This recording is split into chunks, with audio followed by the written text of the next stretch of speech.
नमस्कार मित्रांनो, आपण आज बघणार आहोत फोम फायर एक्सटिंग्विशर जो आहे त्याचा कसा यूज करायचा त्याची आपण आज थोडक्यात माहिती घेणार आहोत. कृपया व्हिडिओ शेवटपर्यंत पहा. याच्यामध्ये आपण त्याचा लाईव्ह डेमोचा पण एक व्हिडिओ पाहणार आहोत आणि तुम्हाला एकंदरीतच हा फायर एक्सटिंग्विशर इमर्जन्सी असेल तर आगीसारखी इमर्जन्सी असेल तर कसा वापरायचा याची तुम्हाला डिटेलमध्ये माहिती याच्यामध्ये मिळेल. तर चला आपण व्हिडिओ सुरू करूयात.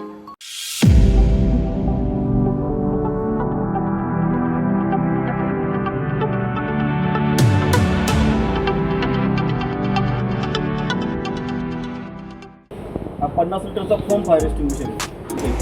जेव्हा याला आपण यूज करायचा त्याचे 3 पार्ट आहेत. हा मेन टँक आहे याचा. याच्यामध्ये पाणी आणि फोमचं लिक्विड टाकलेलं आहे. ट्रिपल एफ लिक्विड म्हणतो आपण. ते लिक्विड याच्यात टाकलेलं आहे आणि हा फोम बेस तयार केलेला आहे. ही दिसते वरती तुम्हाला ही कॅप आहे आणि ह्या कॅपच्या आतमध्ये CO2 कार्ट्रिज लावलेली आहे. ती CO2 कार्ट्रिज याला प्लंजर म्हणतात. या प्लंजरला जेव्हा आपण ब्रेक करतो तेव्हा ती ॲक्टिव्हेट होतो. हा याचा होस पाईप दिलेला आहे आणि होस पाईपच्या पुढं हा जो आहे हा फोम मेकिंग नोझल आहे. याच्यामधून फोम तयार होतो. जेव्हा आपल्याला हा एक्सटिंग्विशर ऑपरेट करायचा आहे त्यावेळेला इथे एक सेफ्टी पिन दिलेली आहे, याला एक सेफ्टी सील दिलेलं आहे. तर पहिलं हे सेफ्टी सील तोडायचं. सेफ्टी सील कसं तोडायचं? सेफ्टी सील तोडण्यासाठी एका साईडला पिन पकडायची, एका साईडला सील पकडायचं आणि अँटी क्लॉकवाईज दोन्ही हातांची मुवमेंट करायची. अँटी क्लॉकवाईज केली हे सेल तुटणार. सेल तुटतं का ही पिन खेचून बाहेर काढायची. ही पिन खेचून बाहेर काढल्यानंतर सर्वात पहिल्यांदा पाईप हातात घ्यायचा.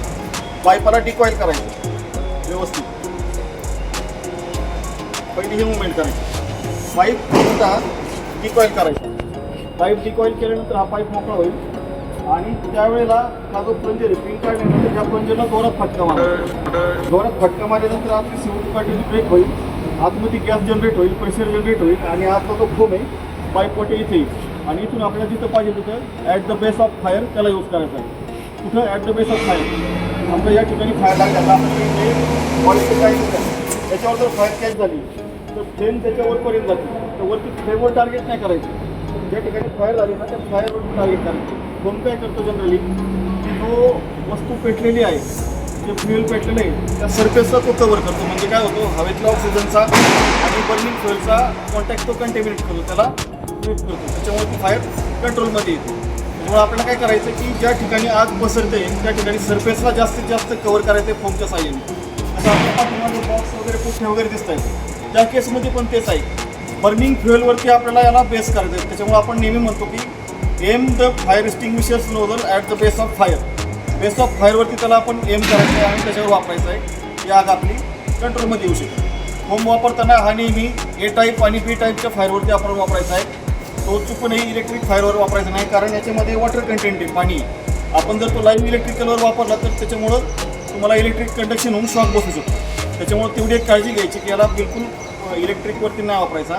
याला वापरताना टाईप Aच्या फायर म्हणजे जे काही सॉलिड्स असतात, जसं आपल्याकडं पुठ्ठा आहे, ते जास्त जाळणारं ज्वलनशील पदार्थ आहे, त्याच्यावरती जर फायर कॅच झाली तर ती फोमच्या साह्याने आपण मिटवू शकतो.